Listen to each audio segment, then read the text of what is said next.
I will continue to eat my words from 2 or 3 weeks ago because they have done so well to establish Shinsuke Nakamura as a player to be reckoned with in this battle with Seth Rollins.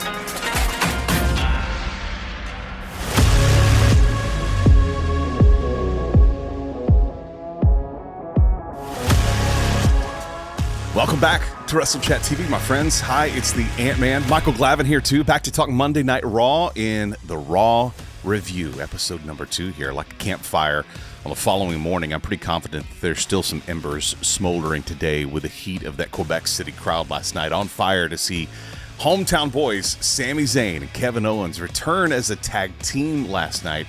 Kevin, of course, had been hurt, and those guys came out spewing so much French, it had me searching for the SAP button on my remote. I'm not sure that the closed caption guy could keep up with everything that they were doing, though. Michael, if you want to ensure that WWE comes back to see you sooner than later as a live audience, isn't that how you treat? Oh, absolutely. I'll tell you what. There's some things in wrestling that we have grown tired of, but there's a lot more things that we have not grown tired of, and one of them is a line. Do you think I'd come alone? And, you know, it's just one of those things that it gets you revved up. You're super stoked. Was it predictable? Of course it was, but it was the best kind of predictable. Yep. And it just gave you that good, satisfying feeling. That crowd was hot. They were super stoked to see those guys. Great segment. Just an electric way to start the show. Absolutely. Well, let's kick this one off answering the question that we asked last week here on this show. What did Shin whisper to Seth? And on paper, if you told me that Shinsuke Nakamura is going to tell us what he said to Seth, but he's not going to speak in English, he's only going to speak in Japanese, and we're going to have subtitles on the TV, I would have told you that that's when I would have gone to go take a pee break, or to grab something else to eat or something else to drink. This whole thing's dead in the water. Just let them fight and it be over with. But as Shinsuke started talking, he started explaining, and at this part he did say in English, "I know about your back." That's what he whispered to Seth, and that's why we got the look on Seth's face. Much like, now I'm starting to get chills. Who knew that Shin, in his native language and with subtitles on our television show on Monday Night Raw, could tell the best story that he's told since he's come to WWE? Did you? It's just incredible, and it's yet another piece of evidence in the, we'll call it post-Vince McMahon era, even though that's not holistically a true comment, that we're not trying to conform these performers to one or just a handful of models. You know, in the past, we've seen more cliche and stereotypical Asian characters, and you're leaning into this beautiful kind of offshoot of a warrior story, or this kind of Yakuza boss type vibe, and man, it just works so well. You know, credit to the people that are writing and working with Shin, and credit to Shin himself for selling the literal crap out of this role. And like you said, just complete chills top to bottom. I will continue to eat my words from 2 or 3 weeks ago because they have done so well to establish Shinsuke Nakamura as a player to be reckoned with in this battle with Seth Rollins. Well, we want you to chime in here, too. Are you on the same side? Are you loving this? Let us know what you think about Shinsuke Nakamura and Seth Rollins. And they're going to Payback to battle for the world title, and there's a real chance that Seth's back doesn't hold up, and Shin takes home the world title after that. How are you feeling about it all? Comment on this video and let us know. Speaking of another sleeper of a story, Chad Gable, and I'm going to go, I've tried it several weeks. I'm going to go with a Michael Cole route here. Gunther. That's who he is. Chad, he doesn't even try, which I love. No. I'm like, okay, yeah, you're a Houston guy. I get it. His name is Gunther. Got it. I'll go with that too. Chad earned his title shot and got his chance to strap on the IC title in a match here on Raw. To put it lightly, Gable has been a real trooper over the last several years. He's gone through the gauntlet when it comes to gimmicks with WWE. It looked as though he had been close to being on the chopping block several times. At least that was the feeling. He's been seen very much in the vein of someone like Shelton Benjamin, a dude that could go but had no direction with personality.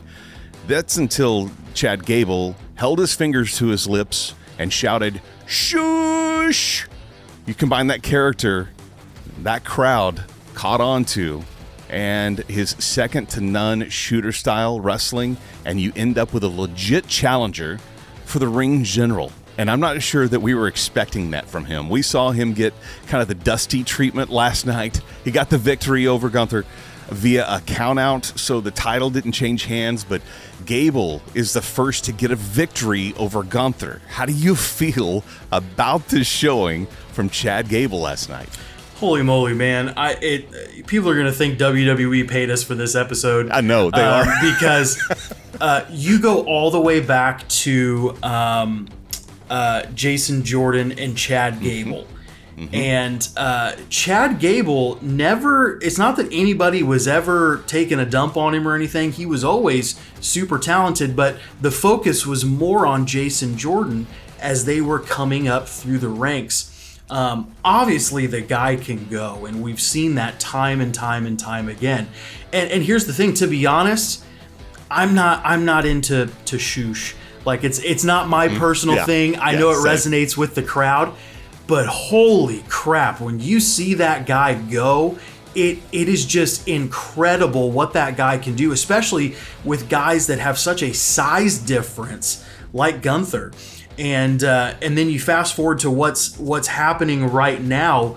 You know, we're in the situation with Gunther where how long are we going to watch until we find someone that feels like a serious threat? Now, here's the thing. Do I think Chad Gable is going to end the historic reign, Intercontinental title reign of Gunther? Not necessarily.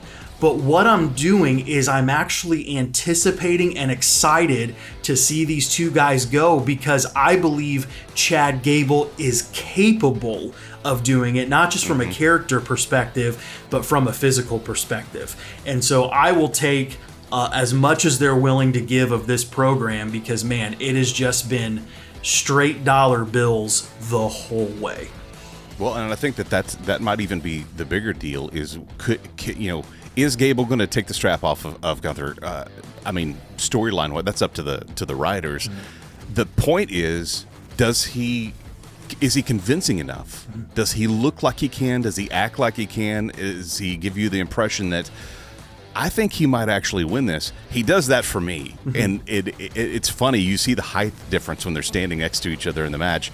That is quickly eliminated as soon as they lock up, because Chad's on a different level. Yep. He's on a different level than guys his size typically with guys next. Look at, if you took the rest of the roster, it was about the same height as Chad Gable and lined them all up, you'd go, okay, none of these are really a challenger for Gunther until they step into the ring and Chad's that guy. And to give you that thought of, hang on, he actually might be able to take that strap off of him is what leads you to lean in a little bit more on a match like this. Should Gable get another shot at payback for the Intercontinental title? Chime in here and comment on this video, and while you're at it, be sure to hit subscribe. Now, last week we saw Raw go off the air with Cody and Seth getting a beatdown from the Judgment Day, and this week we saw Judgment Day get a victory over Sami and Kevin after JD McDonough tossed in the Money in the Bank briefcase to Kevin and him using it on Finn Balor.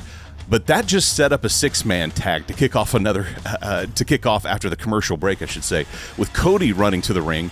I'll be honest, I am just not a big fan of the spontaneous six-man tags. And they're kind of predictable when you see there's still 10, 12 minutes left in the show and the match just ended.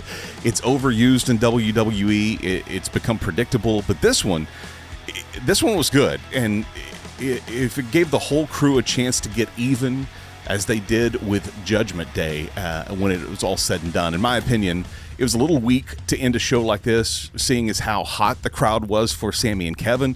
I would love to see them get a clean, hot win over their foes. But what I'm wondering is JD being brought in to the Judgment Day, or is he there to break up Judgment Day? Because right now, he's not really doing himself any favors to win their good graces, is he? I don't know. There's many stories that can be told within the concept of JD McDonough's presence. My hope is that there's going to be some discourse that allows another one of the guys to break free and become a permanent slot in the main event. We've got two guys especially in Damian Priest and Finn Balor who are very capable and ready for a title run. And so my hope is that, to keep the Judgment Day intact, we'll see a little bit of discord and kind of some member exchanges. But truth be told, about WWE Down Days, we're not sure what we're going to get. But all I know is that JD McDonough and the Judgment Day are doing fantastic work right now. We talked just in the last week or two about how high I am personally on JD McDonough. And the truth is, despite my love for wrestling, I only caught on to him just in the last little bit of NXT as he transitioned to the main roster. And so I'm not at all, playing the hippie card that said, oh, I knew JD McDonough before he was cool. This is fresh for me. And so I'm super excited to see what happens with this, but he's got the look, he's got the attitude, and I'm excited to see the way all of it unfolds. And according to Cody, he gave a shout out to Funko Pop last night. Where do you stand with it all? Where would you like to see the Judgment Day storyline go with JD McDonough? Chime in on this episode and make sure you join our chat. It's All In week here. Thursday, we're going to be back to run down the Go Home Dynamite before AEW heads to London for All In. On Saturday, we'll be here with all of the matches from that show, the record-setting card for Wembley, and give you our predictions on the biggest ones too. Looking forward to that. For Michael Glavin, I'm the Ant-Man, and we'll see you on Thursday on the Dynamite Dissection. You get it right here on WrestleChat TV. We'll see you then.